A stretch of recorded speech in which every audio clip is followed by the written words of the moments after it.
Extracto de la visita que el capitán Tormentas hizo a los cielos, por Mark Twain. Pues bien, cuando yo llevaba ya difunto unos 30 años, empecé a sentirme un poco preocupado. Imagínate, durante todo ese tiempo había estado zumbando por el espacio igual que un cometa. ¡Un cometa! Te digo, Peters, que los había dejado a todos atrás.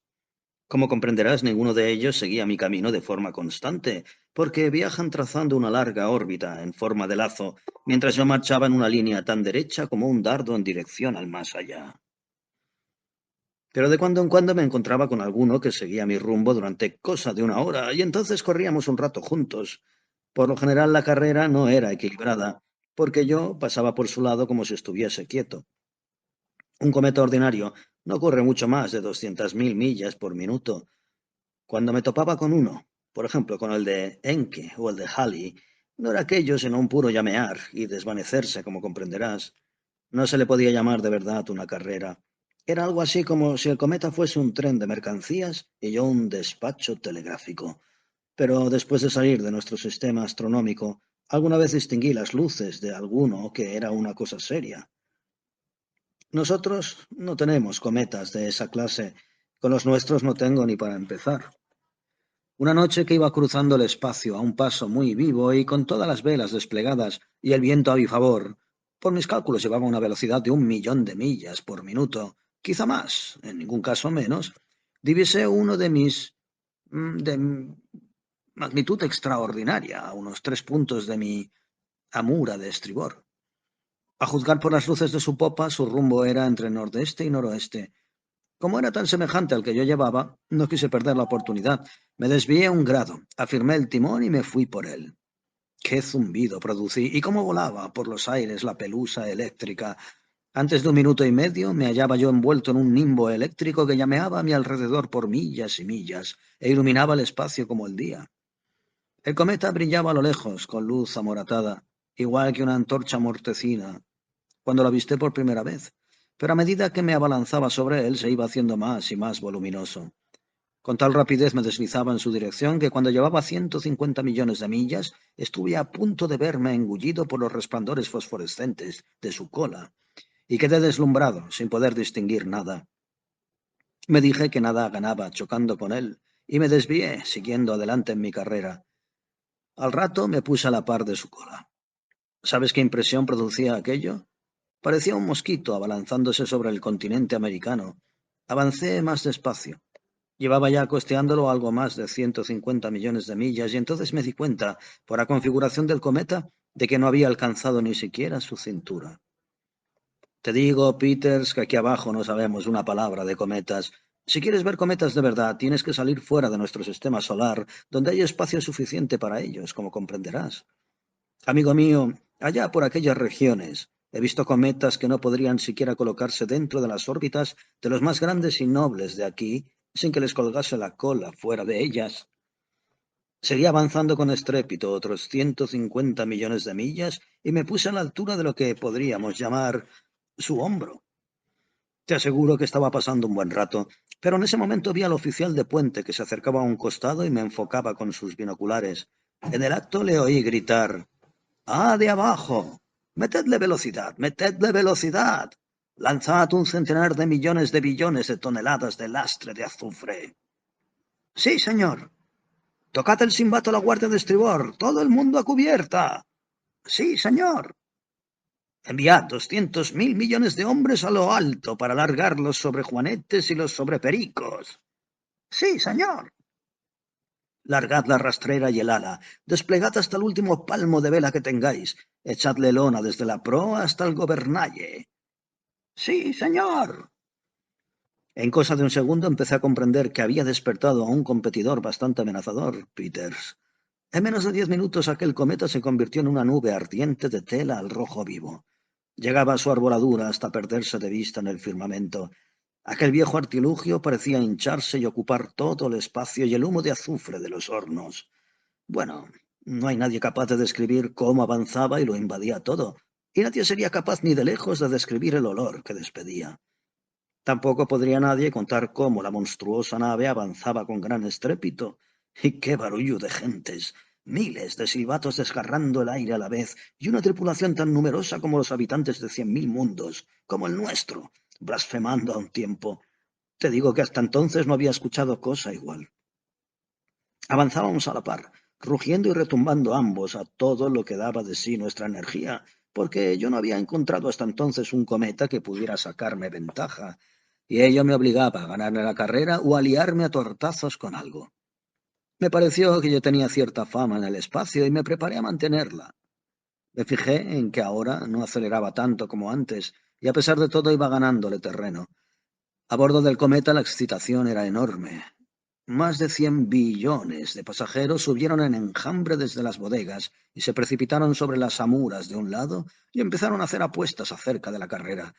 Como es natural, el cometa se escoró y le hizo perder velocidad. Qué locura furiosa la del oficial de ruta. Se abalanzó sobre la muchedumbre con la trompeta en la mano y gritó: «¡Todos al centro del buque! ¡Todos al centro del buque! ¡Atajo de... os romperé la sesera hasta el último de todos vosotros, idiotas!». Yo ganaba y ganaba ventaja poco a poco hasta que, por último, avancé suavemente hasta la magnífica nariz de aquella vieja conflagración. Para entonces habían hecho salir de su camarote al capitán del cometa, y éste se dejó ver por la proa envuelto en el rojo resplandor al lado del oficial de ruta. Había salido en mangas de camisa y con zapatillas, con el pelo enmarañado y hecho jirones, y con uno de sus tirantes colgando. Qué mareados parecían aquellos dos hombres. No pude menos que llevarme el dedo pulgar a la nariz cuando los adelantaba y les grité: «Ta, ta, ta, ta, ta. ¿Tenéis algún mensaje que mandar a la familia?» Peters, eso fue un error. Sí, señor, fue un error, y lo he lamentado muchas veces. Comprende una cosa. El capitán había renunciado ya a ganar aquella carrera, pero mi comentario le resultó pesado y no lo pudo soportar. Se volvió hacia el oficial y le dijo: «¿Tenemos bastante azufre para hacer el viaje?» «Sí, señor». «¿Seguro?» «Sí, señor, más del que necesitamos». «¿Cuánto azufre llevamos de cargamento para Satanás?» 18.000 billones de quintillones de Kazarks. Perfecto. Que sus huéspedes se hielen hasta que llegue el próximo cometa.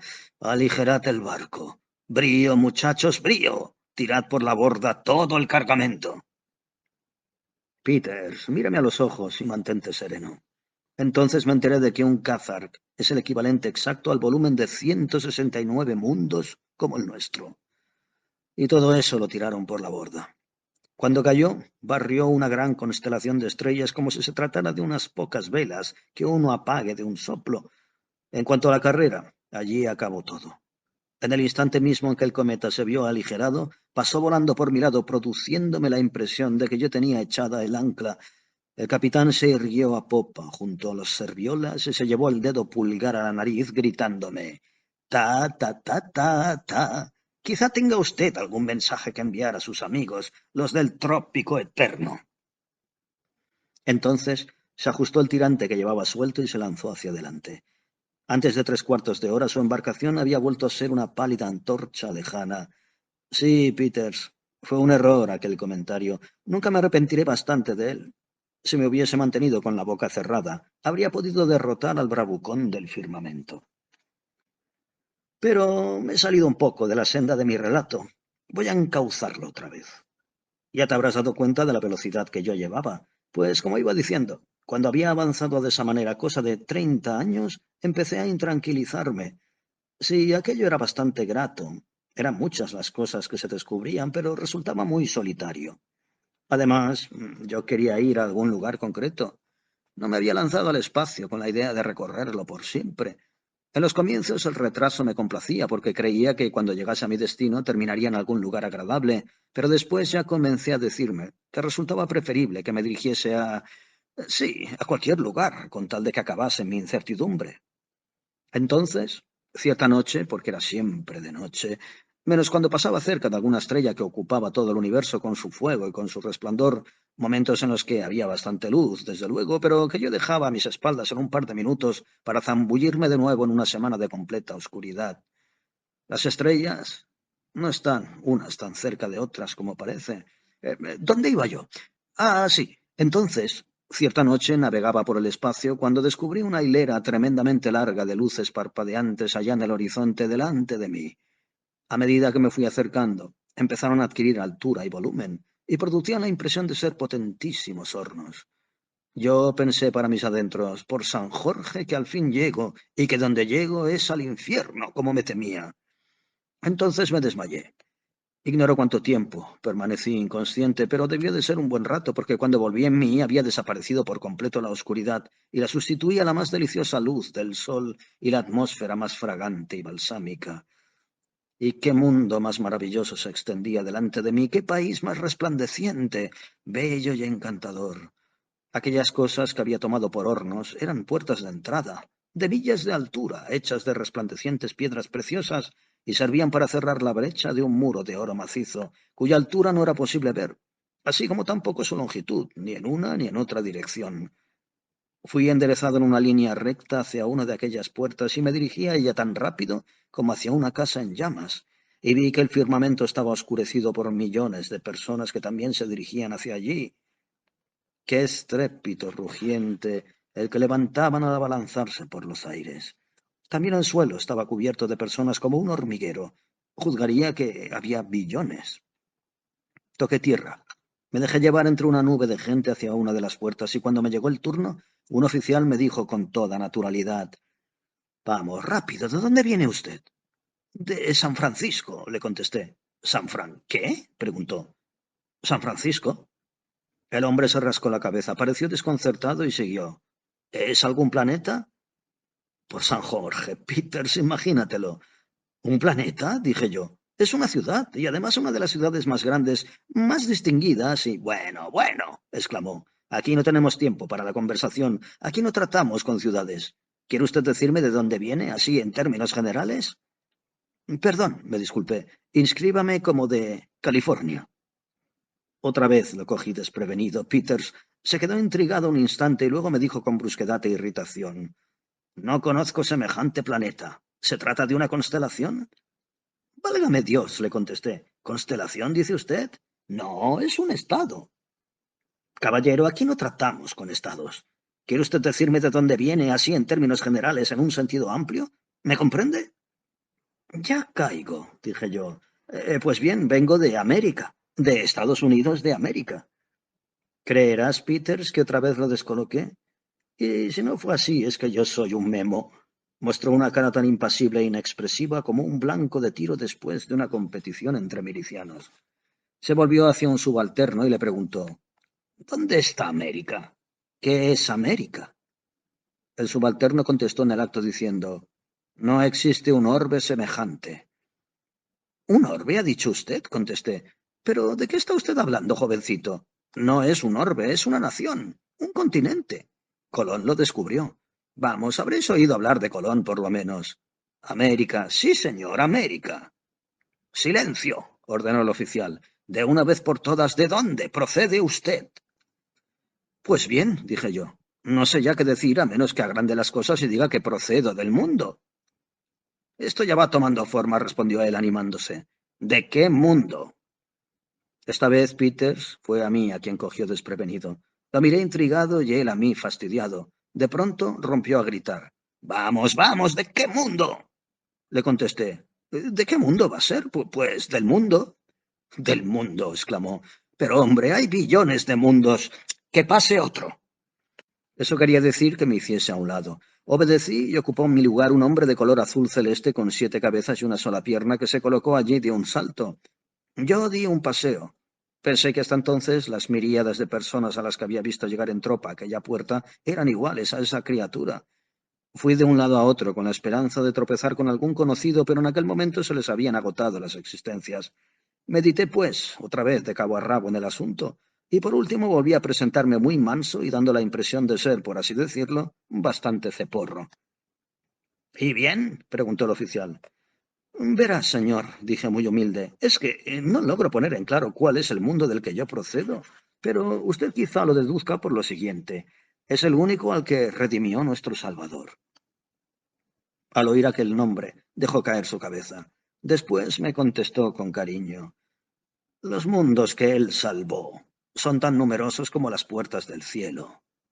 Nadie es capaz de contarlas. ¿A qué sistema astronómico pertenece el mundo de usted? Quizá eso pueda ayudarnos». Es un sistema astronómico del que forman parte el Sol y también la Luna y Marte. A cada nombre que yo pronunciaba, él negaba con la cabeza porque jamás había oído hablar de ellos. Y Neptuno, y Urano, y Júpiter. Espera un momento. Júpiter. Júpiter. Me parece que hace 800 o 900 años pasó por aquí un hombre que procedía de Júpiter, pero es que la gente que procede de ese sistema rara vez entra por esta puerta. De pronto empezó a mirarme con tal fijeza que creí que me taladraba con la mirada y después me preguntó, recalcando las palabras, ¿vino usted en línea recta desde su sistema astronómico? Sí, señor, le contesté, pero al decirlo me sonrojé el poquitín más ligero del mundo. Él se miró con mucha severidad y dijo, eso no es cierto, y este no es lugar de embustes. Usted se salió de su ruta. ¿Cómo fue eso? Yo le contesté, sonrojándome otra vez. Le pido disculpas, retiro lo que he dicho antes y confieso. Un día, durante el trayecto, hice una carrera de velocidad con un cometa, nada más que un amago, nada más que la sombra de una sombra de carrera. Vaya, vaya, hombre, vaya, exclamó él sin ninguna dulzura en sus palabras. Yo proseguí, pero solo me desvié un punto y volví a mi ruta en el instante mismo en que terminó la carrera. No importa. Ha bastado esa divergencia para ocasionar toda esta dificultad. Eso lo ha traído a una puerta que se encuentra a miles de millones de leguas de la que le correspondía. De haber ido usted a su puerta, allí estarían enterados de todas las cosas de su mundo sin ninguna dificultad, y no habría sufrido este retraso. Procuraremos, sin embargo, acomodaros. Se volvió hacia un subalterno y le preguntó, ¿a qué sistema astronómico pertenece Júpiter? No lo recuerdo, señor, pero creo que existe un planeta de ese nombre en uno de los pequeños sistemas lejanísimos, de uno de los rincones del universo apenas poblados de mundos. Voy a ver. Echó mano de un globo y ascendió cada vez más hasta llegar frente a un mapa que era tan grande como Rhode Island. Fue subiendo hasta perderse de vista y al rato descendió para coger algo de comer y se largó de nuevo hacia arriba. En pocas palabras estuvo entregado a esa tarea durante 2 días y al fin bajó de su globo y dijo que creía haber encontrado aquel sistema solar, aunque quizás solo se tratara de excrementos de moscarda. Así que agarró un microscopio y volvió a su tarea.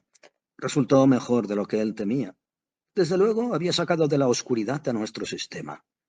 Me hizo que le describiese nuestro planeta y la distancia que se encontraba del Sol, y luego le dijo a su jefe, «Señor, ahora sé a cuál se refiere. Sí, está en el mapa. Es un planeta al que llaman la Verruga». Yo pensé para mis adentros, «Jovencito, te ganarías algún disgusto si bajases por allí y llamases a nuestro planeta la Verruga». En fin, entonces me dejaron entrar y me dijeron que ya estaba a salvo para siempre y que ya no tendría dificultad alguna. Después se volvieron y siguieron dedicados a su trabajo como si considerasen mi caso resuelto por completo. Me quedé un poco sorprendido, pero sentía recelos del alzar la voz y llamar su atención. Me reventaba tener que hacerlo. Daba lástima molestarlos viendo todo el jaleo que se traían entre manos. 2 veces pensé que renunciaría a resolver la cuestión y que lo dejaría estar, y 2 veces inicié la retirada, pero de inmediato pensé en qué impresión iba yo a dar con mi aspecto entre los redimidos, y este pensamiento me retenía y me obligaba a permanecer anclado. La gente empezó a mirarme con curiosidad, me refiero a los oficiales, admirados de que no me pusiese en camino. No pude soportar mucho rato aquello porque resultaba por demás molesto. Por fin reuní todo mi valor y llamé con una seña la atención del oficial.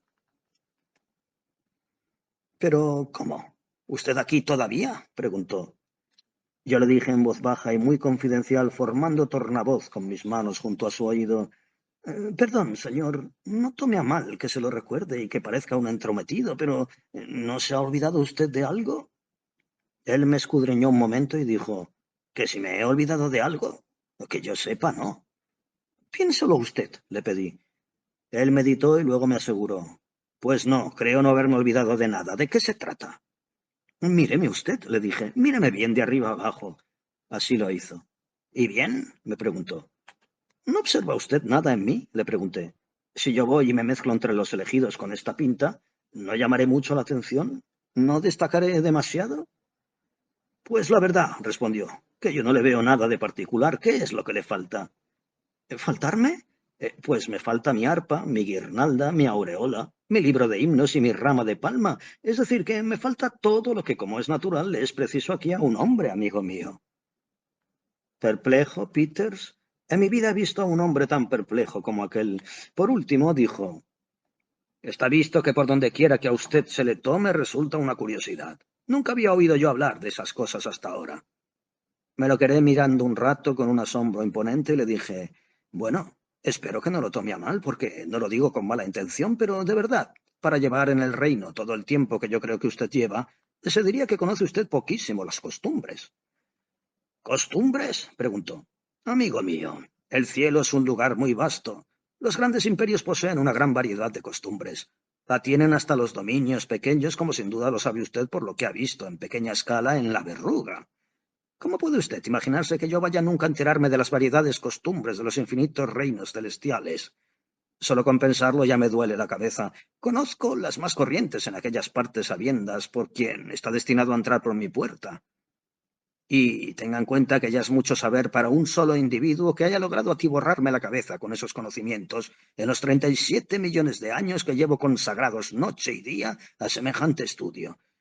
Pero, ¿qué vaya a aprenderme las costumbres de toda la apabullante extensión de los cielos?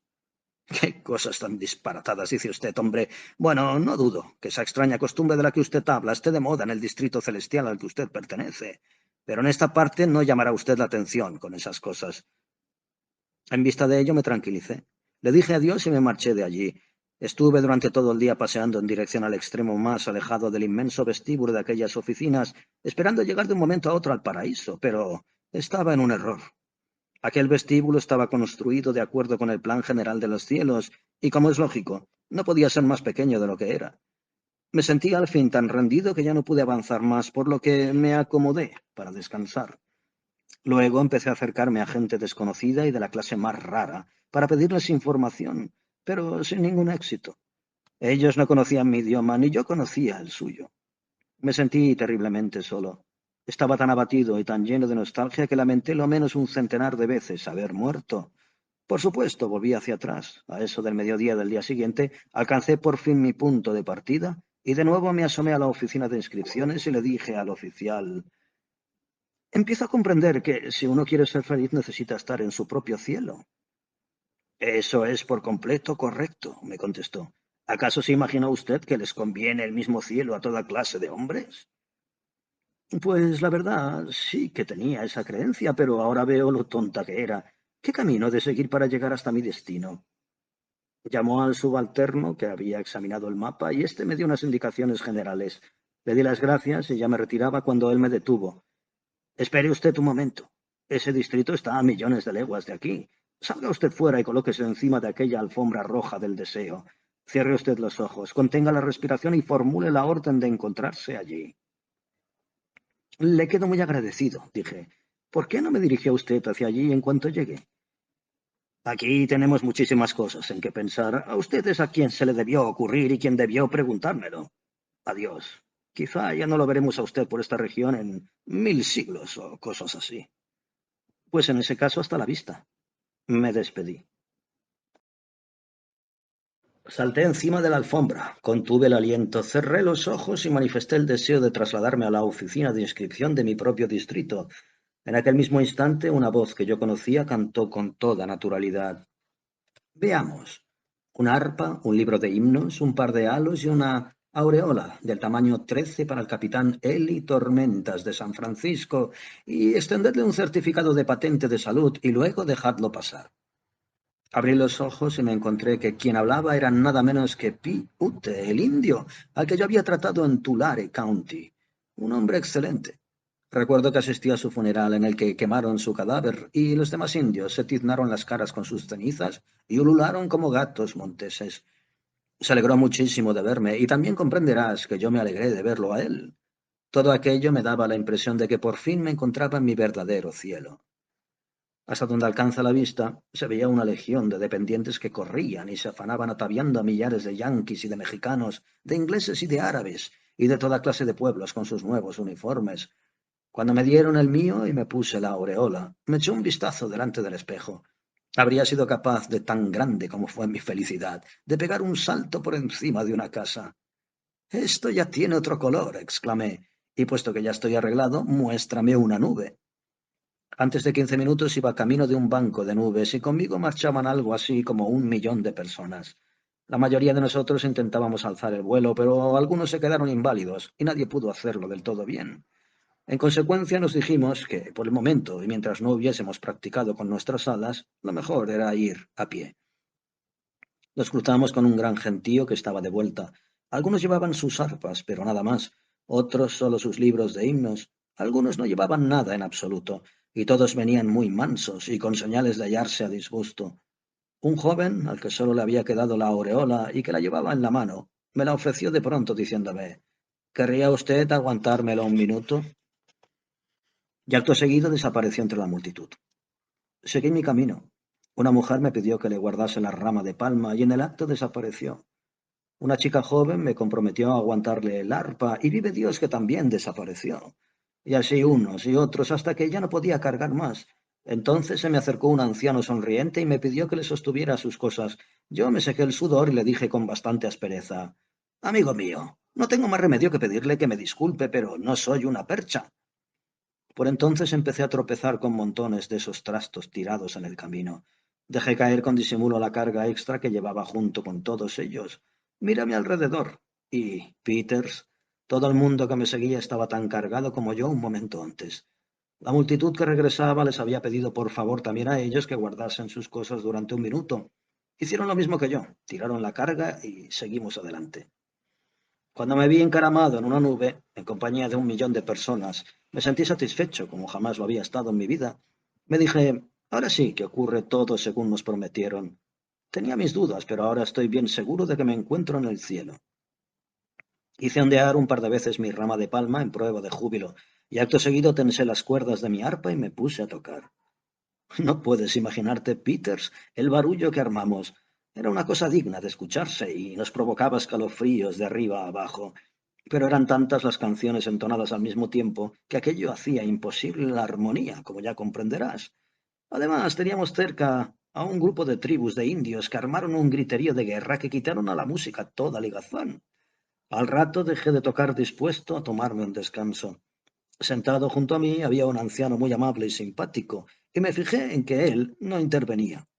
Lo animé, pero me contestó que era vergonzoso por naturaleza y que le daba miedo probar delante de tantas personas. Al rato me confesó que jamás le había gustado mucho la música. Lo cierto es que también yo empezaba a experimentar idéntica sensación, pero no dije nada. Permanecimos él y yo en silencio un largo rato. Por supuesto, nuestro mutismo no se hacía notar para nada en un lugar como aquel. Después de 16 o 17 horas, durante las cuales yo toqué el arpa y canté un poco de vez en cuando, siempre la misma canción, porque no sabía otra, dejé en el suelo el instrumento y comencé a abanicarme con mi rama de palma. Después, el viejo y yo no hacíamos otra cosa que suspirar. Por último me preguntó: ¿no conoce usted otra canción más que la que ha estado tocando todo el día? Ni una sola, le contesté. ¿Y no cree que lograría aprender otra? Siguió. Ni por asomo, dije. Ya lo he intentado, pero sin éxito. Una eternidad es mucho tiempo para pasárselo repitiendo una sola canción. No me destroce usted el alma, le pedí, que ya estoy bastante abatido. Después de otro largo silencio, dijo: ¿se alegra usted de encontrarse aquí? Anciano, contesté, quiero ser franco con usted. Esto no es por mucho el concepto que yo tenía de la bienaventuranza cuando iba a la iglesia. Al fin propuso: ¿qué le parecería a usted dejarlo y dar por terminado este mediodía? Lo estoy deseando, dije. En mi vida he sentido tantas ganas de abandonar una guardia. Y echamos a caminar.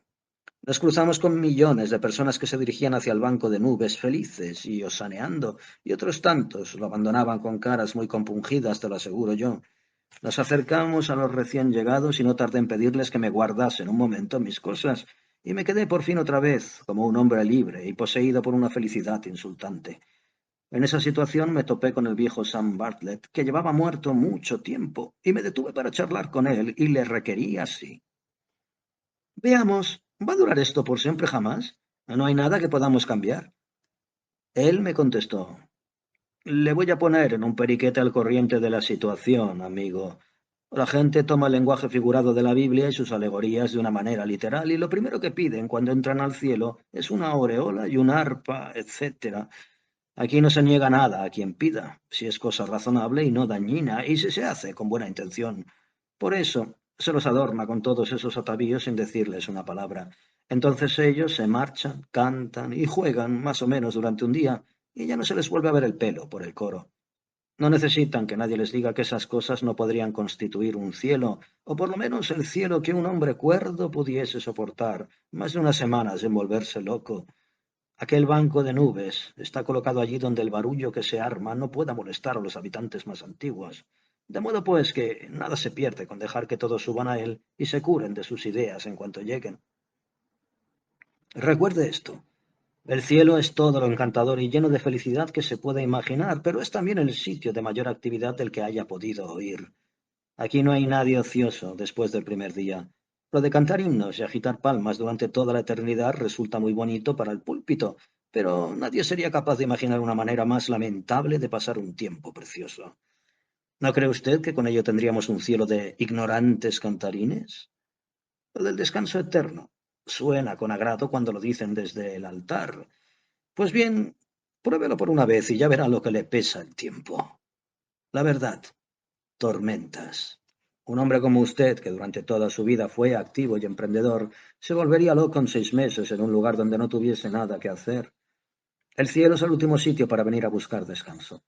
Si alguien le sostiene lo contrario, haga usted con él una buena apuesta. Sam, me alegro de oírlo tanto como antes. Antes creía que me entristecería. Ahora sí que me alegro de haber venido, contesté. Después me preguntó, Capitán, ¿no se siente algo fatigado?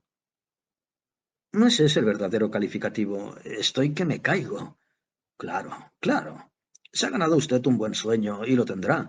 También se ha ganado un buen apetito y disfrutará de su comida. Aquí ocurre lo mismo que en la tierra. Hay que ganarse noble y honradamente una cosa para luego gozar de ella.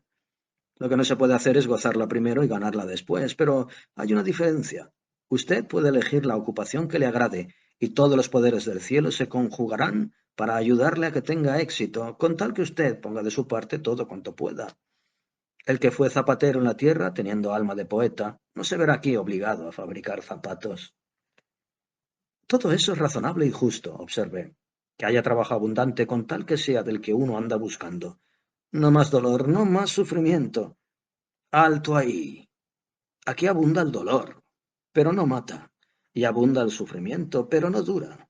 ¿Sabe? La felicidad no es una cosa en sí misma. Es solo un contraste con alguna otra cosa que no es agradable. Nada más que eso. No hay cosa alguna que pueda usted citar y que constituya por sí misma la felicidad. Solo lo es por oposición a otra cosa. Por eso, en cuanto pasa la novedad y se amortigua la fuerza del contraste, ya no hay felicidad. Y tiene usted que empezar con algo nuevo. Pues bien, en los cielos hay mucho dolor y sufrimiento y por consiguiente existe un gran número de contrastes y un sinfín de felicidad. Dije yo entonces, Sam, esa es la cosa más razonable que he oído hasta ahora, a pesar de todo lo dispar que resulta de la idea en que fui educado.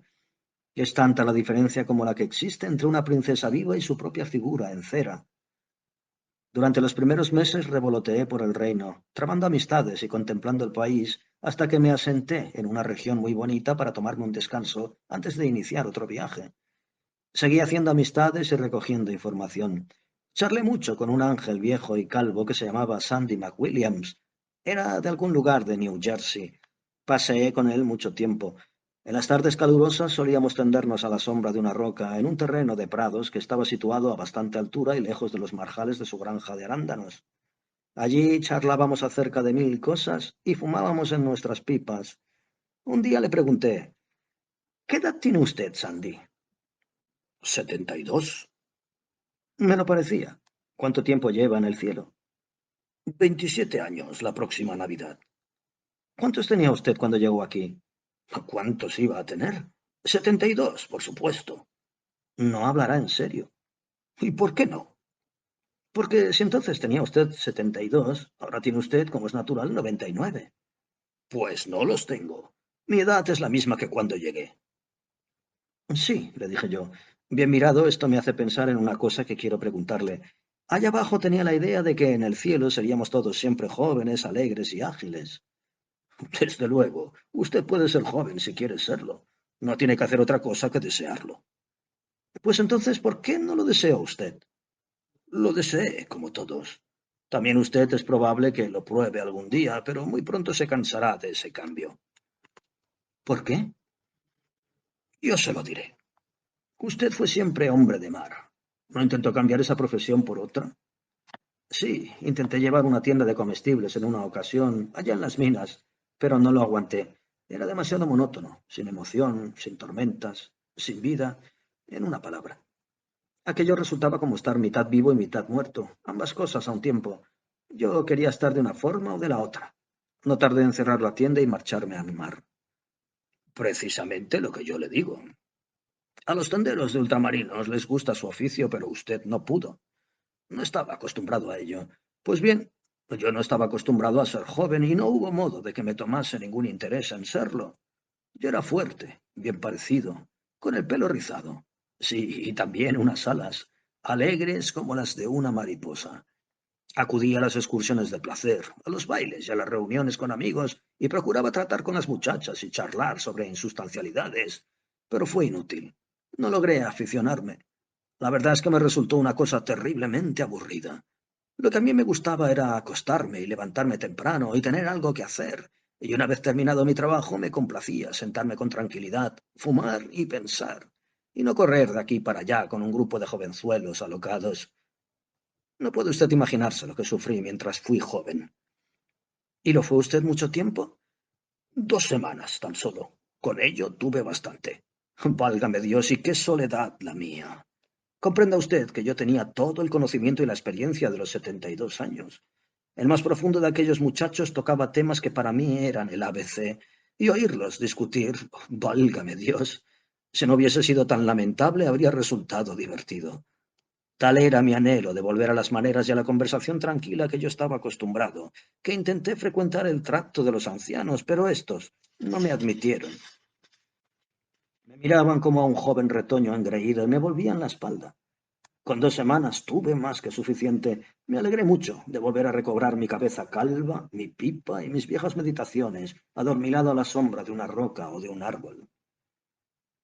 ¿Me quiere usted decir que se va a quedar plantado para siempre en los 72 años? No lo sé, ni tengo formada la opinión. Lo que sí sé muy bien es que por nada del mundo volvería a bajar hasta los 25. Hoy sé mucho más que hace 27 años y disfruto aprendiendo sin cesar, pero sin necesidad de envejecer más. Eso por lo que respecta al cuerpo, porque mi mente se hace cada vez más anciana, más fuerte, mejor sazonada y más satisfactoria. ¿Y si un hombre llega aquí con 90 años? ¿Nunca da marcha atrás? Pregunté. Oh, claro que sí. Retrocede hasta los 14. Vive con esa edad un par de horas y comprende que es un estúpido. Entonces avanza hasta los 20 y con ello no gana mucho. Prueba hasta los 30, hasta los 50, hasta los 80 y al fin hasta los 90. Y acaba encontrándose más a gusto y más cómodo en los años que tenía que en ninguna otra edad. En caso de que durante su vida en la Tierra le hubiese empezado a fallar el juicio ya a los 80 años, es allí donde se queda. Se aferra al momento en el que su inteligencia se hallaba en toda su plenitud, porque es allí donde más disfruta, donde sus maneras son más reposadas y asentadas. ¿Y los mozos de 25 años siguen siempre con el aspecto de esa edad? Los que son unos estúpidos, desde luego. Pero si el joven es inteligente, ambicioso y activo, lo que aprende por el estudio y la experiencia cambia su manera de ser, sus pensamientos y sus gustos, y le hace encontrar mayor placer en alternar con personas de mayor edad.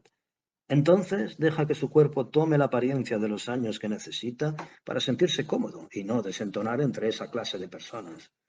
Deja que su cuerpo tome un aspecto más viejo a medida que su inteligencia progresa y llega de ese modo a quedarse calvo y arrugado en el exterior, mientras que en su interior es un hombre sabio y profundo. ¿Y lo mismo ocurre con los bebés? Lo mismo.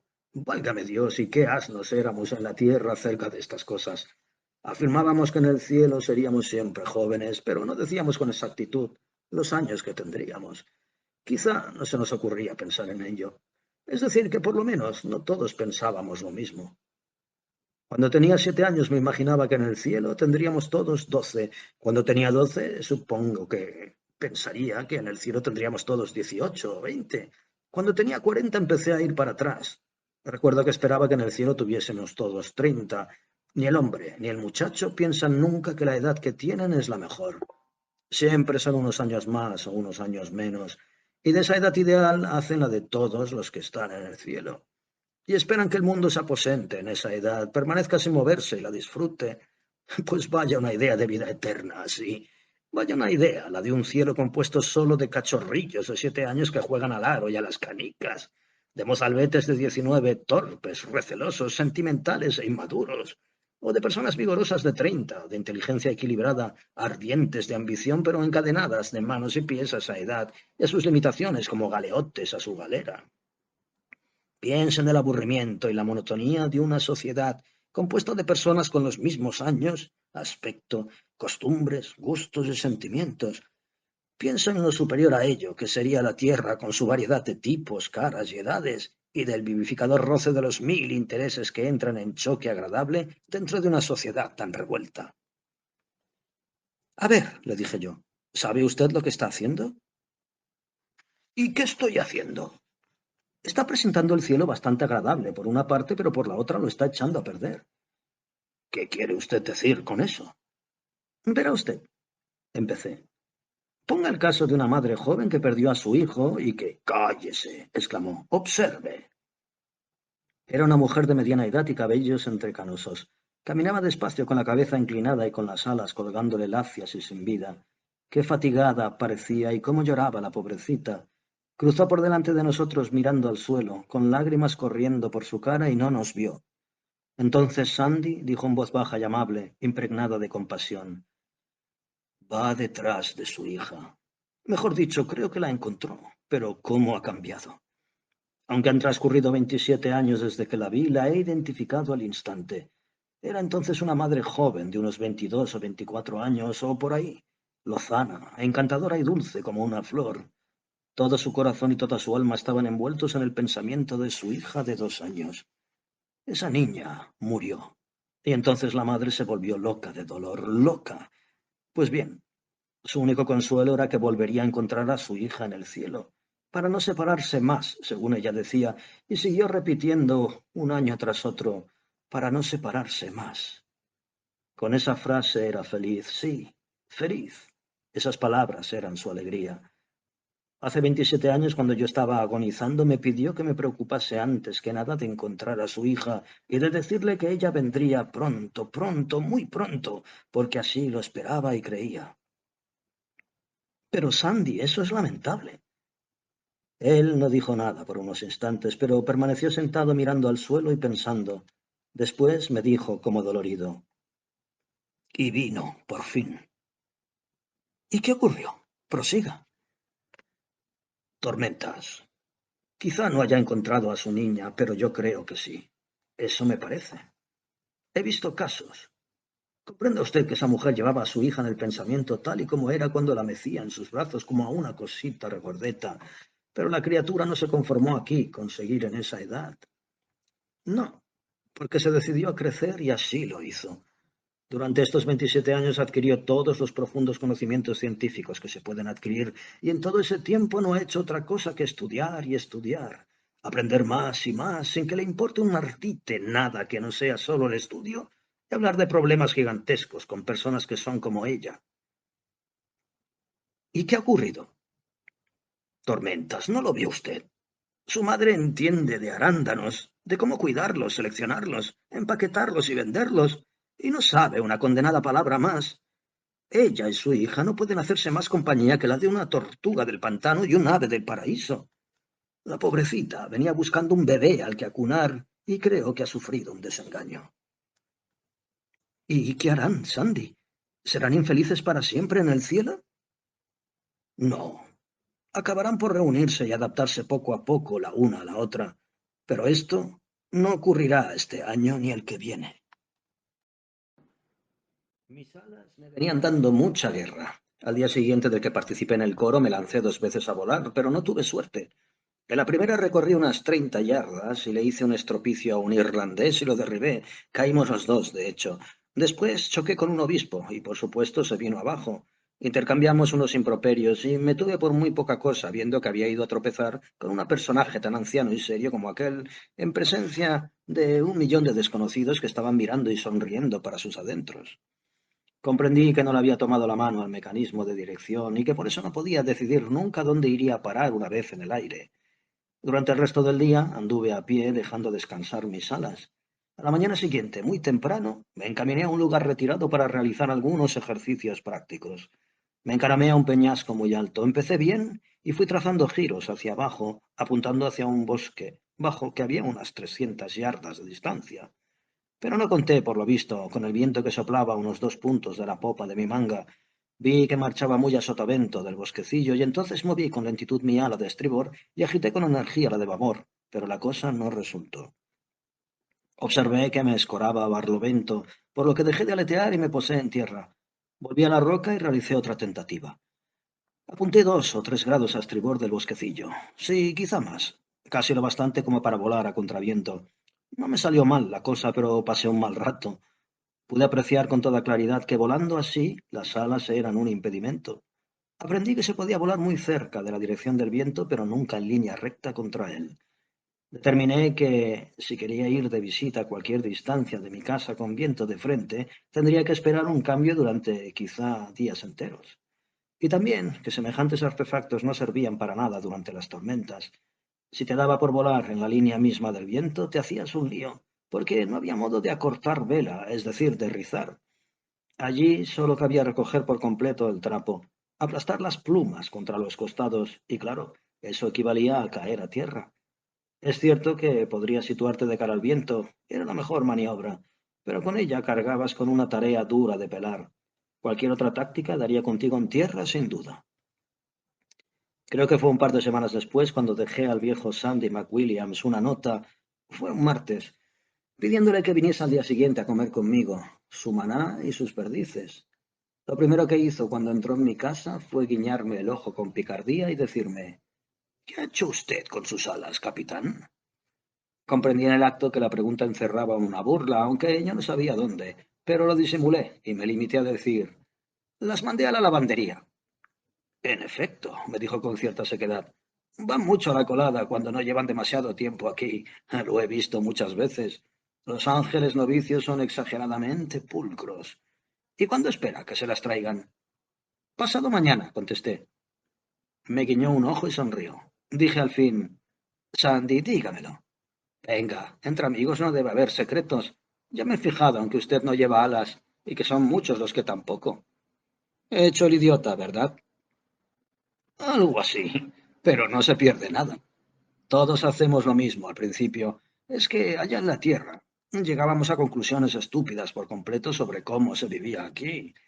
En los cuadros veíamos siempre a los ángeles con sus alas, lo que es cierto, pero al suponer que sirven para ir y venir de un lado a otro es cuando errábamos. Las alas no son otra cosa que un uniforme. Cuando los ángeles están, por así decirlo, en campaña, las llevan siempre. Jamás verá usted que un ángel marche a entregar un mensaje desprovisto de alas, del mismo modo que no verá usted a un militar sin uniforme presidiendo un consejo de guerra, ni a un cartero entregando las cartas, ni a un policía haciendo su ronda de paisano con él. Pero las alas no son para volar, son para lucirlas, no para emplearlas. Los ángeles viejos y experimentados son como los oficiales del ejército regular. Siempre que no están de servicio, visten de paisano. Los nuevos son como los milicianos. No se despojan nunca del uniforme. Van siempre agitando sus alas y dando tropezones con ellas, derribando a la gente, repartiendo alazos aquí y allá por todas partes, imaginando que todos tienen puestos los ojos en ellos con admiración. Sí, se creen los personajes más importantes del cielo. Cuando vea usted a uno de ellos paseando con una ala levantada y la otra baja, puede estar seguro de que va pensando para sus adentros: ojalá me viese ahora Mary Ann en Arkansas. Creo que se arrepentiría de haberme dado calabazas.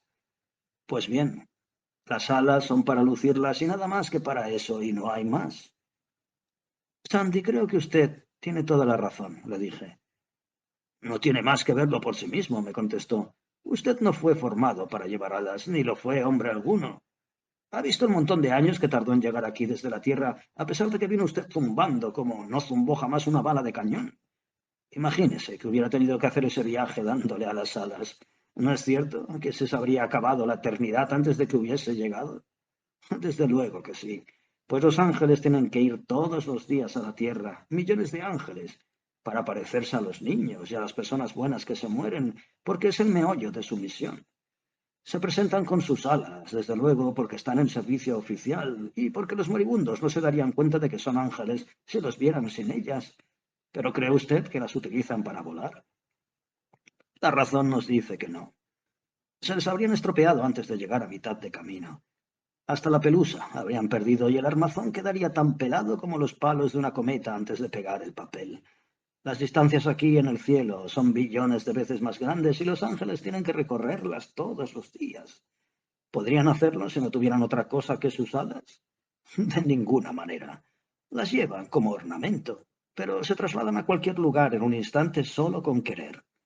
La alfombra de los deseos, de la que se nos habla en las mil y una noches, era una idea muy juiciosa, pero la que tenemos en la tierra, de que los ángeles cruzan volando con sus alas torponas unas distancias inmensas, es una solemne estupidez.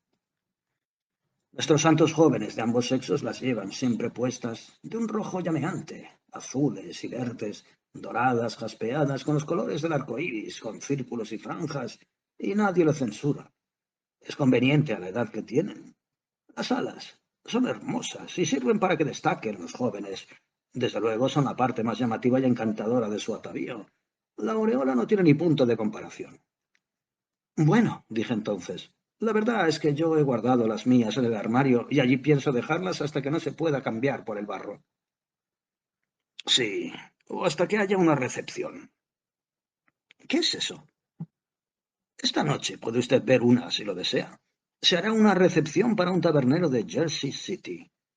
Adelante, cuéntemelo todo. Este hombre se convirtió en Nueva York en una celebración de Moody y Sankey, y a la salida, cuando se dirigía hacia su casa en un ferry, este chocó con algo y se ahogó. Pertenece a una clase de personas que están convencidas de que cuando se salva a algún descreído, todo el mundo en el cielo se vuelve loco de alegría. Piensan que los cielos salen en procesión a recibirlos con hosanas y que no se habla ese día en el reino de los bienaventurados más que de su caso. Este tabernero cree que no ha habido aquí en muchos años otra emoción que pueda compararse a la que despertará su llegada. Yo me he fijado siempre en ese detalle en todos los de su clase cuando se mueren.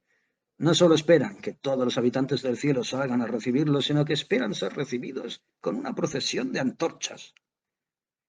Creo entonces que se llevará un chasco. No, en absoluto. Aquí no se permite que nadie se lleve una decepción. Todo lo que quiera cuando llegue, es decir, todo lo que sea razonable y no tenga nada de sacrílego, se le concede. Siempre anda por aquí algunos millones o billones de jóvenes que no desean otro entretenimiento mejor que el de llenar sus pulmones y echarse a la calle con sus antorchas, pasando un rato alegre a costa del tabernero. Estas personas se emocionan con ello hasta perder el sueño y para los jóvenes supone una parranda encantadora. Nadie sale perdiendo, no cuesta un comino y mantiene en alto la fama que tiene este lugar de que todos los que vienen quedan felices y contentos. Muy bien, entonces, acudiré para contemplar cómo desembarca el tabernero. La costumbre es ir de etiqueta. Necesita usted llevar sus alas y todo lo demás. ¿Qué es lo demás? La aureola, el arpa, la rama de palma, etcétera. Bueno, dije, reconozco que debería sentir vergüenza de mí mismo, pero si he de decirle la verdad, dejé todo eso tirado por ahí el día en que renuncié a seguir formando parte del coro. Fuera de esa túnica y de estas alas no tengo un mal harapo que ponerme. No hay problema. Ya verá cómo recogieron sus cosas y se las guardaron. Envía a buscarlas. Lo haré, Sandy. Pero, ¿qué decía usted de cosas no sacrílegas que la gente espera alcanzar aquí y sobre las cuales se llevarán una decepción? Son muchas las cosas que la gente espera y no consigue. Por ejemplo, sé yo de un predicador de Brooklyn, de apellido Talmage, que se llevará una grandísima decepción. De vez en cuando suele decir en sus sermones que la primera cosa que hará cuando llegue al cielo será echar sus brazos al cuello de Abraham, de Isaac y de Jacob, besarlos y derramar lágrimas sobre ellos. Hay millones en la tierra que se han prometido lo mismo. Llegan aquí en un solo día no menos de 60.000 personas que desean ir derechas hacia ellos para estrecharlos entre sus brazos y llorar sobre ellos. Pues bien, Convendrá usted en que 60.000 personas por día son una carga algo pesada para esos ancianos. Si accediesen a complacerlos, no tendrían otra cosa que hacer un año sí y otro también, más que estar en pie y dejarse abrazar y humedecer de lágrimas durante 22 horas de las 24 del día. Estarían siempre agotados y tan empapados como una rata almizclera. ¿De qué les servirá a ellos el cielo? Sería un lugar estupendísimo del que escapar. Eso lo comprenderá usted a la perfección. Son unos viejos judíos amables y bien educados, pero no sienten más afición de la que pueda sentir usted por besar lo más florido de las emociones de Brooklyn. Fíjese bien en lo que le digo. Ellos rehusarán, dando las gracias, los afectos del señor Talmage. Hasta en el mismo cielo hay ciertos límites a los privilegios de los elegidos. Mire usted, si Adán se mostrase a todos los recién llegados que quieren visitarlo y contemplarlo y pedirle un autógrafo, jamás habría podido hacer otra cosa. Talmage ha afirmado que piensa guardar con él ciertas atenciones, igual que con los viejos judíos, pero tendrá que cambiar de propósito a este respecto. ¿Pero cree usted de verdad que Talmage vendrá a este lugar? Desde luego que sí, con toda seguridad. Pero no se alarme usted. Se reunirá con los de su misma clase que aquí abundan. El mayor encanto de los cielos es este, que aquí hay de todo. Y eso no ocurriría si se dejase que los predicadores lo arreglasen a su gusto. Todo el mundo puede elegir la compañía que prefiere en el cielo.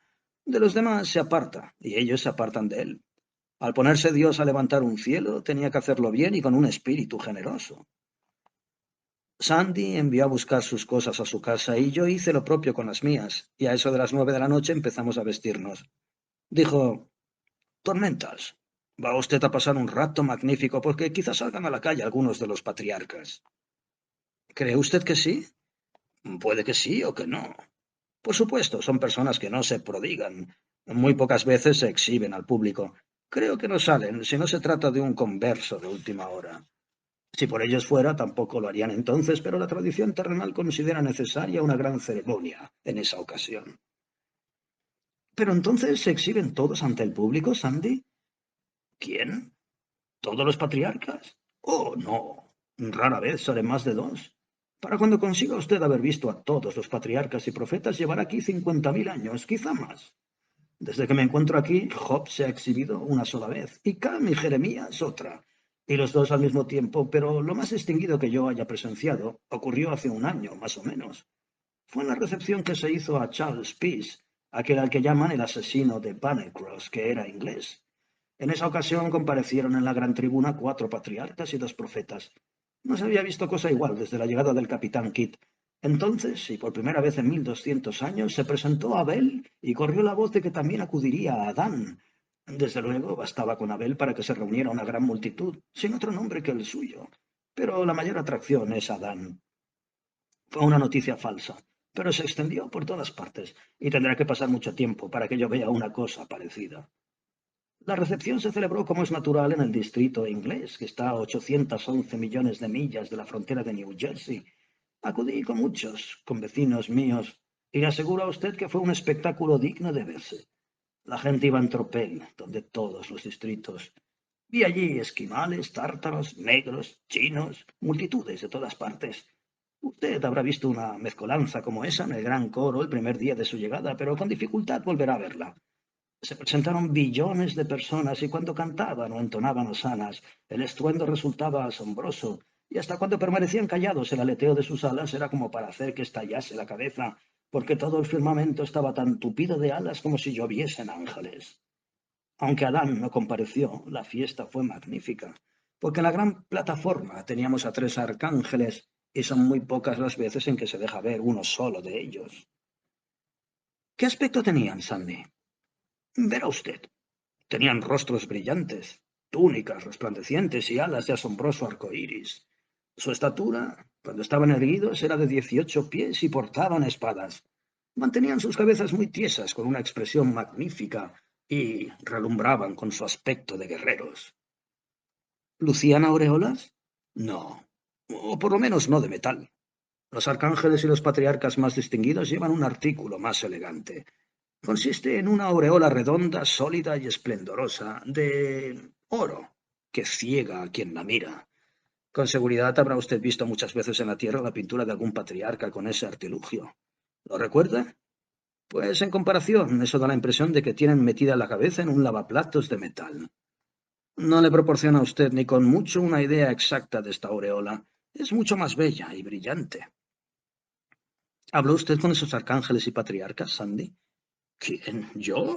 ¿Pero en qué está usted pensando, Tormentas? Yo no soy digno de hablar a personajes como ellos. ¿Y Talmage? Naturalmente que no. Usted tiene acerca de esas cosas la misma confusión que todos allá abajo. También yo la tenía, pero la he superado.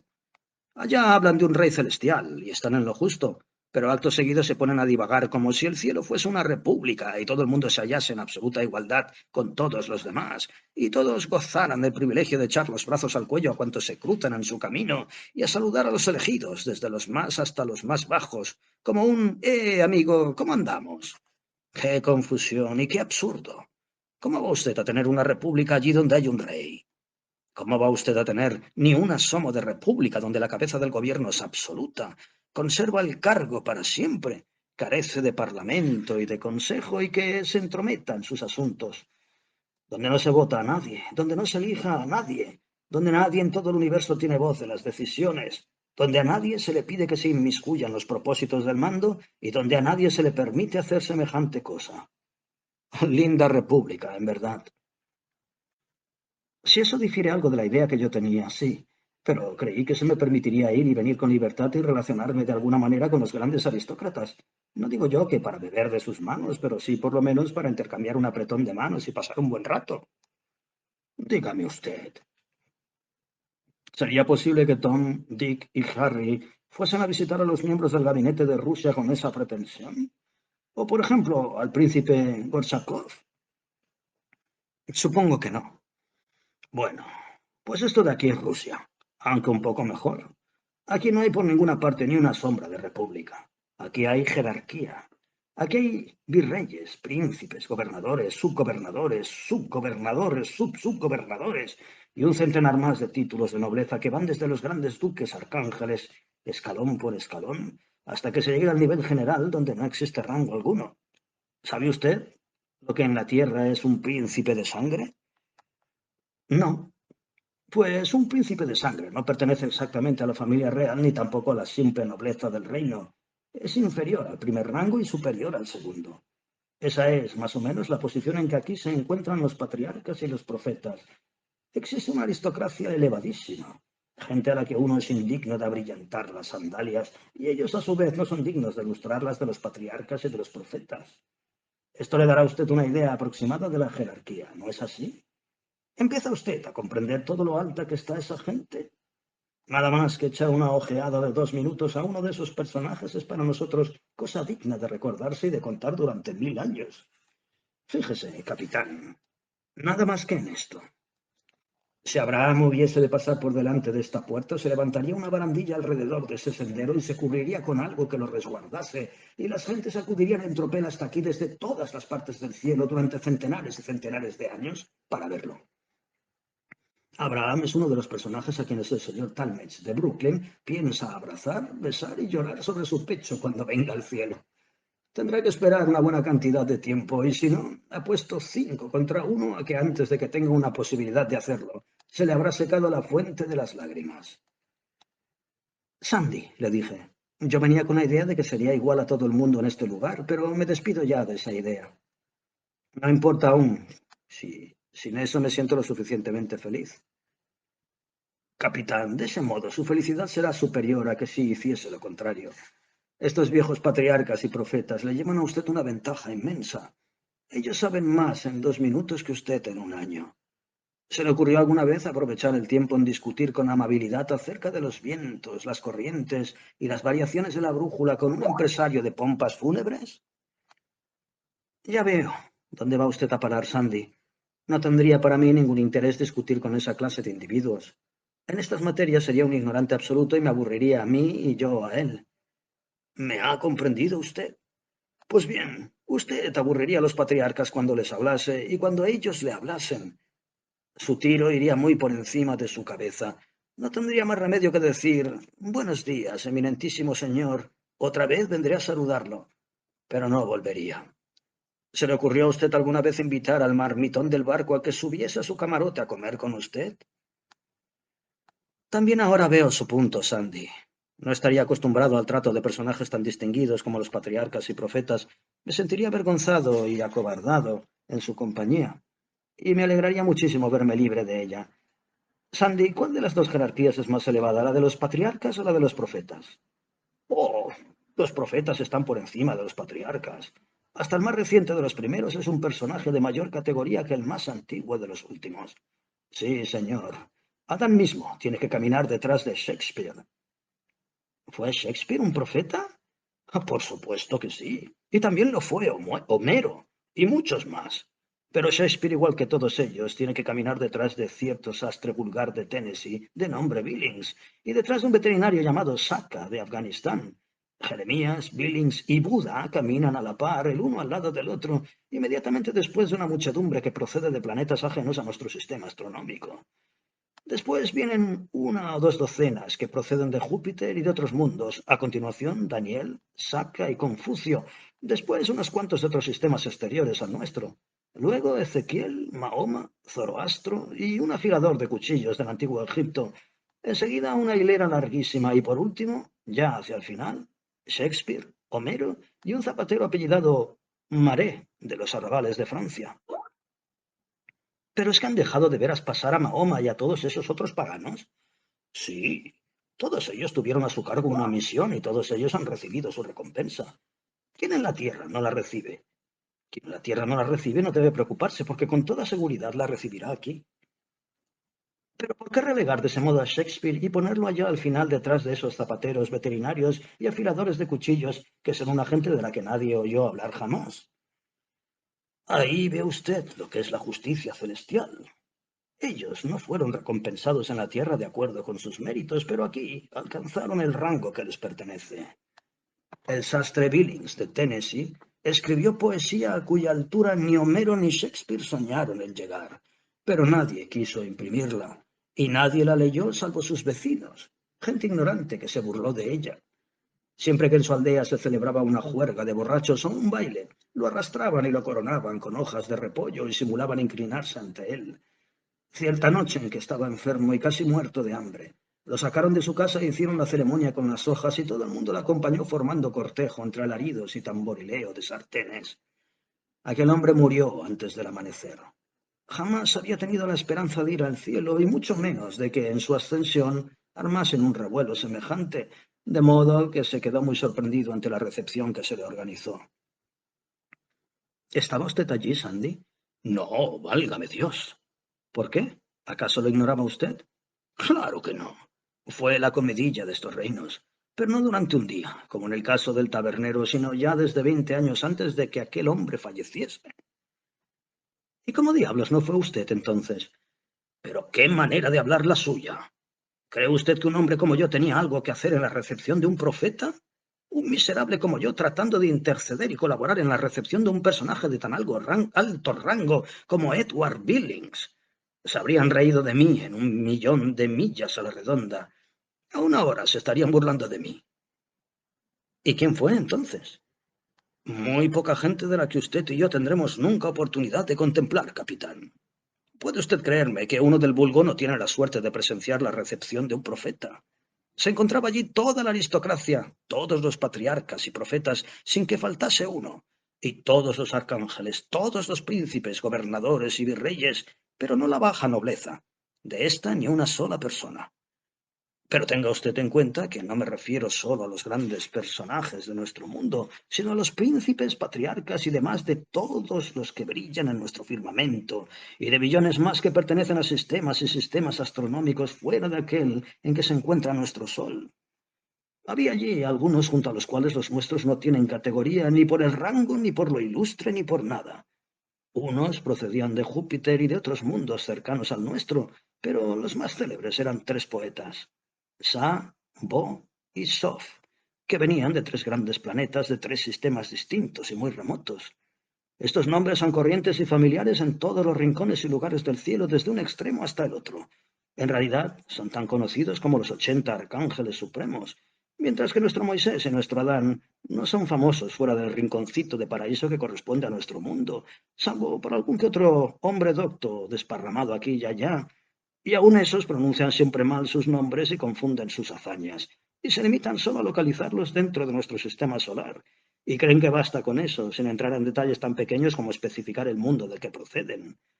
Es como si un hindú que quisiese parecer muy erudito dijese que Longfellow vivió en Estados Unidos como si hubiese vivido en todos los lugares del país y bastase tirar ahí un cascote con la seguridad de darle. Entre usted y yo, me irrita la frialdad con que la gente que procede de mundos monstruosamente grandes de muy lejos menosprecia nuestro pequeño planeta e incluso a nuestro sistema. Desde luego tenemos en gran concepto a Júpiter, porque nosotros a su lado somos como una patata por lo que refiere al tamaño.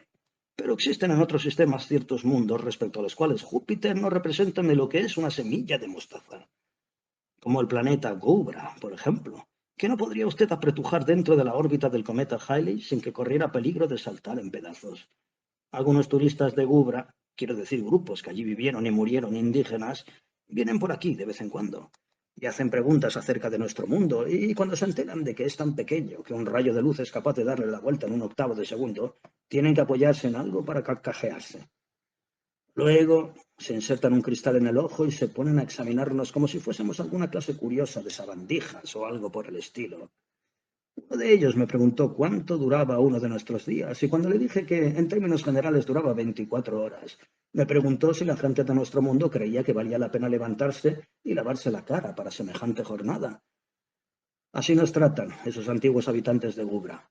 No pierden ocasión de echarle a uno en cara que el día de su planeta equivale a 322 de nuestros años. Aquel joven snob del que hablo apenas había entrado en la mayoría de edad. Solo había cumplido 6 o 7 mil días de los suyos, 2 millones de años, y tenía toda la jactancia de los cachorros de esa edad. Es decir, que estaba en ese recodo en el que una persona ha dejado de ser niño, pero no es aún hombre del todo. Si hubiésemos estado en cualquier otra parte y no en el cielo, ya le habría dicho yo lo que pensaba de él. Sea como sea, lo cierto es que a Billings se le hizo una más grandiosa recepción que aquí se ha visto en miles de siglos, y creo que tendrá consecuencia beneficiosa. Su nombre llegará muy lejos, y hará que se hable de nuestro sistema y hasta quizás de nuestro mundo, y con ello ganaremos el respeto del público de los cielos en general. Fíjese usted, Shakespeare caminaba de espaldas delante del sastre de Tennessee esparciendo flores para que él las pisase y durante el banquete. Homero permaneció en pie detrás de su silla sirviéndole. Por supuesto que eso entre los personajes ilustres de otros sistemas no llamó la atención, porque ni siquiera habían oído hablar de Shakespeare y de Homero. Pero si allá abajo nuestro pequeño mundo se enterasen, la cosa armaría revuelo. Ojalá hubiese algo cierto en esa insignificante cosa que allí llaman espiritismo que nos permitiese enviarles la noticia. Entonces la aldea de Tennessee levantaría un monumento a Billings y su autógrafo se vendería más caro que el de Satanás. Lo pasaron en grande en aquella recepción, según me contó un bajo aristócrata de Hoboken, Sir Richard Duffer, baronet. ¿Qué dice usted, Sandy? ¿Un aristócrata de Hoboken? ¿Cómo es eso posible? No tiene nada de particular. Duffer tenía una salchichería y en su vida no ahorró un centavo porque toda la carne que le sobraba se la daba a los pobres sin hacer ruido. No a los vagabundos, no, a otra clase de pobres, a los que son capaces de morirse de hambre antes que mendigar, a la gente honrada y como es debido que se encuentra sin trabajo. Richard estaba siempre buscando a hombres, mujeres y niños que tuviesen cara de estar pasando hambre. Los seguía hasta sus casas, se enteraba de todo por los vecinos y después les daba de comer y les encontraba trabajo. Como nadie lo veía, nunca dar nada a nadie, tenía fama de avaro. Con esa murió, y todos dijeron que bien muerto estaba. Pero en cuanto llegó, lo nombraron baronet, y las primerísimas palabras que Richard, el comerciante de salchichas de Hoboken, escuchó, no bien puso los pies en la orilla celestial, fueron: «Bienvenido sea, Sir Richard Duffer». La cosa le sorprendió bastante, porque él venía con el temor de que lo enviarían a climas mucho más cálidos. De pronto se tambaleó toda la región con el estallido de 1101 rayos y truenos cayendo de golpe, y Sandy dijo: «Eso va por el tabernero». Me puse en pie de un salto y dije: «Pues entonces vamos hacia allá, Sandy, porque no quiero perderme una cosa así». «No se mueva usted de su sitio», me dijo él. «Eso solo quiere decir que se ha telegrafiado que llega». «¿Cómo?» «Esa explosión solo indica que ha sido avistado por la estación de señales. ha logrado ya por Sandy Hook. Los comités se adelantarán a su encuentro y le darán escolta al entrar. Habrá ceremonias y retrasos y todavía tardarán bastante en subir por la bahía. Tenga usted en cuenta que se encuentra a varios billones de millas de distancia. Yo estuve muy cerca de ser tabernero y quizá de los descreídos, dije, recordando mi llegada solitaria y en la que no hubo comités ni nada. Observo un rastro de pena en su voz, observó Sandy, y es natural. Pero pelillos a la mar, usted vivió de acuerdo con sus luces y es ya tarde para rectificarlo. Sí, dejémoslo estar. No me importa, pero dígame, ¿también tienen ustedes aquí un Sandy Hook? Aquí lo tenemos todo exactamente igual que allí abajo. Todos los estados y territorios de la Unión y todos los reinos de la tierra y las islas del mar se hallan distribuidos exactamente igual que en el globo, con la misma configuración y todos a escala proporcional, por lo que cada estado, reino o isla es aquí muchos billones de veces mayor. Ahí viene otra explosión. ¿Y qué significa esta? Es otro fuerte que contesta al primero. Cada uno de ellos dispara 1101 salvas de una sola vez, que es el saludo corriente para los conversos de última hora. 100 por cada hora de las 11 y una por el sexto del que llega. Si se tratase de una mujer, lo sabríamos porque descargarían otro cañón más. ¿Y cómo sabemos, Andy, que son 1101 si las disparan todas a un tiempo? Y el caso es que lo sabemos con toda seguridad. En ciertos aspectos, y este es uno. Nuestras inteligencias se aguzan mucho aquí en pocos días. Son tan inmensos los números, los tamaños y las distancias, que es preciso que estemos hechos de manera que tengamos la sensación de los mismos. Nuestros anteriores métodos de contar, medir y trasladar en cifras no lograrían siquiera darnos una idea. Al contrario, solo servirían para confundirnos, oprimirnos y darnos dolor de cabeza. Después de un rato de charla acerca de lo mismo, dije, Sandy, observo que apenas veo por aquí un ángel blanco. Por cada uno con el que me tropiezo hay 100 millones de color cobrizo que no saben inglés. ¿Cómo es eso? Eso mismo le ocurrirá a usted en cualquier estado o territorio del rincón de cielo de América al que usted vaya. Yo crucé de una vez y por espacio de una semana millones y millones de millas por entre verdaderos enjambres de ángeles sin ver uno solo que fuese blanco ni escuchar una palabra que yo entendiese. Comprenda usted que América fue ocupada durante 1 billón de años o más por los indios y los aztecas y otras gentes por el estilo antes de que los hombres blancos pusieran el pie en ese país. Durante los 100 primeros años que siguieron al descubrimiento de Colón, no había público suficiente, juntando a todos los blancos, como para llenar el local de una conferencia. Hablo del total, incluyendo las posesiones británicas. En los comienzos de nuestro siglo ascendían solo a 6 o a 7 millones, pongamos que fuesen 7. En 1823 eran de 12 a 14 millones, unos 23 en 1850 y 40 en 1875. Nuestro crecimiento demográfico ha sido siempre del 20% anual. Por otro lado, en el primer año de nuestro siglo murieron 140.000 al año y en el año 1823 280.000, 500.000 en el 1850 y alrededor de 1 millón en el 1875. Quiero ser generoso y fijar en 50 millones los blancos que han muerto en América hasta hoy desde que la pisaron. Ponedle, si queréis, 60 millones. Subidme incluso a 100 millones. Ninguna importancia tiene alguno más o menos en un sentido o en otro. Con eso comprenderá usted que si reparte esa salpicadura en el cielo por las centenares de billones de millas que aquí tiene el territorio americano, la cosa equivale a esparcir por el desierto del Sáhara una caja de píldoras homeopáticas y pretender luego encontrarlas. No puede usted esperar que nosotros representemos gran cosa aquí. Y la verdad es que no lo somos, y tenemos que arreglárnoslas del mejor modo posible. Los hombres doctos de otros planetas y de otros sistemas suelen acercarse, van de un lado a otro durante algún tiempo, visitan el reino y cuando regresan a su sección del cielo escriben un libro de viajes y solo dedican a América unas 5 líneas. ¿Y qué dicen? Que por esta soledad andan desperdigados unos pocos centenares de miles de billones de ángeles rojos y entre ellos se ven de vez en cuando alguno que padece una curiosa enfermedad de la complexión. Como ve usted, creen que nosotros los blancos y algún que otro negro somos indios a los que, debido a alguna dolencia leprosa, se nos ha blanqueado o ennegrecido la piel, y que eso ha ocurrido por algún pecado especialmente canallesco. Amigo mío, esa es una píldora bien amarga para los nuestros, hasta para los más modestos, en hablar de los otros, Los que piensan que van a ser recibidos como un título de deuda pública que lleva perdido mucho tiempo y que de propina abrazarán a Abraham. Yo, capitán, no le he preguntado a usted detalle, pero si mi experiencia vale de algo, creo que cuando llegó no se le recibió con grandes vítores, ¿verdad? No me hable de eso, contesté sonrojándome un poco. No habría querido que mi familia lo viese por ninguna suma que usted quiera nombrar. Cambie usted de tema, Sandy, cambie usted de tema. Bueno, ¿piensa usted instalarse en el distrito de Bienaventurados de California? No lo sé.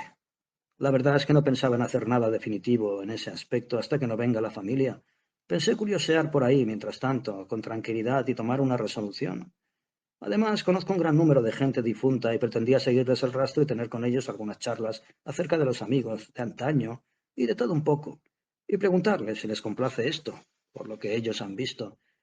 Creo que a mi esposo le gustará establecerse en el rancho de California. Además, porque es seguro que estarán allí la mayoría de sus muertos y le gusta vivir entre gente que conoce.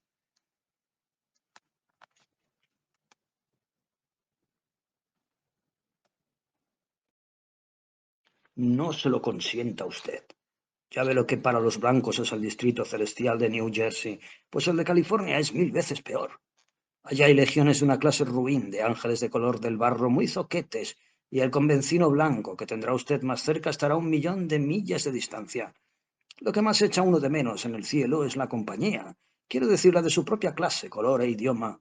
Por esa razón estuve un par de veces a punto de establecerme en la parte europea del paraíso. ¿Y por qué no lo hizo? Por varias razones. En primer lugar, porque si bien allí encuentra usted blancos en abundancia, casi no logra entenderse con ellos, de manera que pasa usted la misma hambre que aquí. A mí me gusta contemplar a un ruso, a un alemán, a un italiano e incluso a un francés, por si tengo alguna vez la suerte de encontrarlo, entregado a alguna ocupación que no sea una indelicadeza. Pero con mirar no se quita el hambre. Lo que uno quiere es conversar. Pero bueno, Sandy, ¿e Inglaterra? Le queda a usted el distrito inglés. En efecto, pero no está mucho mejor que este otro extremo de los dominios celestiales. Todo va bien mientras usted tropieza con ingleses de 300 años a esta parte, pero en cuanto llega más allá de los tiempos de la reina Isabel, el idioma se empieza a oscurecer y cuanto más se remonta, más incomprensible se hace. Mantuve una conversación con un tal Langland y con un tal Chaucer, poetas de antaño, pero de nada me valió, porque no acabé de entenderlos ni ellos a mí. Desde entonces he recibido cartas suyas, pero su inglés es tan enrevesado que no encuentro modo de entenderlo. Si se remonta aún más, los ingleses no son más que unos simples extranjeros, como le digo. Hablan danés, alemán, normando de Francia y en ocasiones una mezcla de los tres. Y más hacia atrás todavía hablan latín, británico, antiguo irlandés y galés. Y más lejos nos encontramos con billones y billones de salvajes puros que hablan en una jerigonza que ni Satanás mismo entendería. La verdad es que para cuando usted tropieza en los asentamientos ingleses con un hombre con quien pueda mantener una conversación, tiene que sortear espantosas turbas que hablan en idiomas de los que nada puede sacar en claro. Comprenda usted que todos los países de la Tierra, en el transcurso de 1 billón de años, fueron invadidos tantas veces por pueblos tan diversos y por tan distintas clases de idiomas, que han tenido por fuerza que dar origen en el cielo a un mestizaje así. Sandy, pregunté, ¿ha visto usted a muchos de los grandes hombres de los que nos habla la historia? Sí, a muchos. He visto a reyes y a toda clase de gentes distinguidas. ¿Ocupan aquí los reyes el mismo rango de allá abajo? No. Nadie se trae consigo el abolengo. El derecho divino de los reyes es un cuento que puede pasar bastante bien en la tierra, pero no aquí. En cuanto llegan a los reinos de la gracia, bajan al mismo nivel de todos. Conocí muy bien a Carlos II. Es uno de los comediantes que gozan de mayor popularidad en la sección inglesa. Siempre llena los teatros. Los hay mejores, desde luego. Personas de las que nadie oyó hablar en la tierra, pero Carlos está ganando una excelente reputación y se le considera en auge. Ricardo Corazón de León es boxeador y también es muy popular. Enrique VIII es un actor trágico que representa como en la mismísima vida las escenas en que mata a la gente. Enrique VI tiene un kiosco de libros religiosos. ¿Y nunca se tropezó con Napoleón? Muchas veces. En ocasiones en el distrito de Córcega y otras en el de Francia. Siempre anda a la caza de algún sitio destacado. Va y viene ceñudo con los brazos cruzados y el catalejo bajo el brazo, tan hinchado, sombrío y peculiar, como lo exige su fama, pero muy fastidiado, porque aquí no pasa por tan gran soldado como él esperaba. ¿Y quién pasa por mejor? Hay un sinfín de gente de quien no habíamos oído hablar antes. Acuérdese del zapatero, del veterinario, del afilador de cuchillos. Destripaterrones de Dios sabe dónde, que durante sus vidas no blandieron jamás una espada, ni dispararon un tiro, pero que llevaban dentro la condición de soldado y que no tuvieron oportunidad de demostrar. Aquí ocupan el puesto que les corresponde, y César, Napoleón y Alejandro tienen que retirarse a un segundo plano.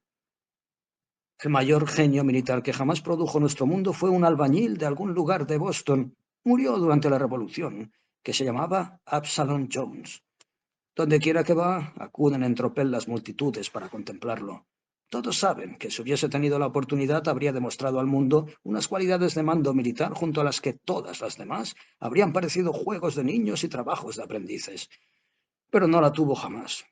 Infinidad de veces intentó alistarse como soldado raso, pero el sargento reclutador no lo aceptó porque le faltaban los 2 dedos pulgares y un par de colmillos. Pues, como digo, hoy saben todos lo que habría podido ser y por eso vienen millones a verlo pasar en cuanto se enteran de que se traslada a alguna parte. Llevan su consejo a César, Aníbal, Alejandro y Napoleón, además de otros muchos generales, pero el público no se preocupa de mirarlos a ellos si él está presente. Allá van otras albas. El tabernero salió ya de la cuarentena. Sandy y yo nos vestimos con nuestros atavíos. Formulamos el deseo y un segundo después nos encontrábamos en el lugar de la recepción. Nos situamos en el borde del océano del espacio y miramos hacia la oscuridad, pero no logramos distinguir nada. Cerca de nosotros se hallaba la gran tribuna, filas y filas de tronos que apenas se distinguían, elevándose hacia el cénit. A uno y otro lado de la tribuna se extendían las hileras de asientos para el público general. Seguían durante leguas y leguas, y era imposible distinguir dónde acababan. Estaban vacías, calladas, y su aspecto se denotaba en él alegría, sino tristeza, de un teatro antes de que entre el público, cuando está el gas apagado.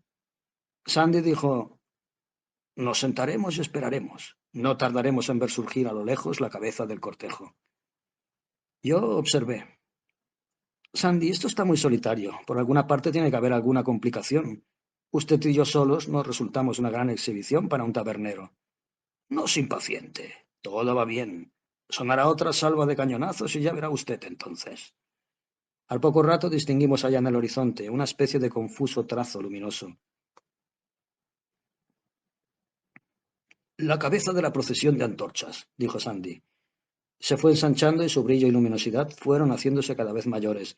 No tardó en adquirir la potencia de un foco de locomotora y poco a poco resultaba más y más cegador hasta convertirse en un sol que asoma por encima del horizonte en el mar, con sus grandes rayos rojos penetrando desgarradores en la bóveda del cielo. Clave usted los ojos en la gran tribuna y en las millas de hileras de asientos. Rápido, indicó Sandy. Espere las salvas.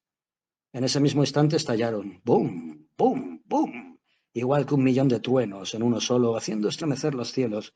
De pronto se produjo a todo nuestro alrededor un súbito y espantoso resplandor, y en ese mismo instante se ocuparon todas y cada una del millón de sillas. Hasta donde alcanzaba la vista en ambas direcciones, la multitud formaba como un bloque y todo estaba iluminado y radiante. Sandy explicó: de este modo procedemos. Aquí no se pierde el tiempo y nadie entra con retraso cuando ya han levantado el telón. Formular un deseo estaría más rápida que viajar. Hace un cuarto de segundo toda esta gente se encontraba a millones de millas de aquí. Cuando oyeron la última señal, solo tuvieron que manifestar su pretensión y aquí están. El coro prodigioso atacó el himno. Anhelamos escuchar vuestra voz y veros cara a cara. La música era magnífica, pero los que no estaban entrenados entraban a destiempo y la echaban a perder, igual que ocurría en las congregaciones religiosas de la tierra. Empezó entonces a pasar la cabeza del cortejo y el espectáculo era maravilloso. Avanzaba como una columna maciza y sólida de 500.000 ángeles en línea. Cada uno portaba una antorcha y cantaba, y el zumbido de las alas era como un trueno que le daba a uno dolor de cabeza. Se podía seguir hacia atrás la línea de la procesión, elevándose por el firmamento como una cuerda luminosa y serpenteante, hasta que no era ya sino una débil mancha en la lejanía. El alud siguió y siguió durante largo rato hasta que por fin, por supuesto, llegó el tabernero. Todos se levantaron y estallaron en un vítor que hizo retumbar el cielo. ¿Podéis creerme? Aquel hombre se deshacía en sonrisas y llevaba la aureola ladeada sobre una oreja, con cierto descaro. En mi vida he visto un santo de aspecto más satisfecho. Cuando subió por la escalinata de la gran tribuna, el coro empezó. Los anchos cielos gimen y esperan escuchar esa voz. En el centro, en lugar de honor, había 4 suntuosas carpas en fila sobre una ancha plataforma enrejada, custodiadas por una brillante guardia. Habían estado cerradas hasta entonces. El tabernero subía por la escalinata, haciendo reverencias y repartiendo sonrisas a todos, y cuando llegó por fin a la plataforma, se destaparon de un tirón las carpas y descubrimos 4 magníficos tronos de oro, revestidos por completo de piedras preciosas. En los 2 del centro estaban sentados 2 ancianos de barbas blancas y en los otros 2 una pareja de gigantes de lo más espléndido y llamativo, con aureolas en forma de fuentes de vajilla y una magnífica armadura. Los millones de concurrentes se postraron llenos de asombro y de alegría y estallaron en grandes murmullos de júbilo. Decían, «¡Dos arcángeles! ¡Qué magnífico! ¿Quiénes serán los otros?» Los arcángeles saludaron al tabernero con una inclinación militar y rígida de cabeza. Los 2 ancianos se pusieron en pie y uno de ellos dijo, «Moisés y Esaú os dan la bienvenida». Y de pronto desaparecieron los 4 y los tronos quedaron vacíos. El tabernero parecía un poco decepcionado. Yo creo que ya contaba con abrazar a los ancianos, pero la multitud estaba de lo más alegre y orgullosa porque había visto a Moisés y a Esaú. Todos preguntaban, ¿los visteis? Yo sí. Esaú me daba a un lado y a Moisés lo tuve de frente y lo vi con la misma claridad como lo veo a usted en este instante. El cortejo se hizo cargo de nuevo del tabernero y siguió con él mientras la muchedumbre se deshacía y se dispersaba. Mientras nos dirigíamos a casa, Sandy aseguró que aquello había sido un gran éxito y que el tabernero tendría una razón de enorgullecerse para siempre. Afirmó que también nosotros estábamos de suerte, que quizá si queríamos ver otra recepción tendríamos que esperar 40.000 años y aún entonces tal vez no se nos presentase la oportunidad de contemplar a 2 peces gordos como Moisés y Esaú. Más tarde nos enteramos de que habíamos estado a 2 dedos de ver a otro patriarca y también a un profeta auténtico, pero se disculparon en el último momento. Sandy me explicó que en el sitio donde habían estado Moisés y Esaú se levantaría un monumento haciendo constar la fecha y los detalles con todo lo referente al asunto, y que durante miles de años acudirían los viajeros y se quedarían mirándolo como unos papanatas y treparían encima y escribirían en él sus nombres. Mark Twain, 1907.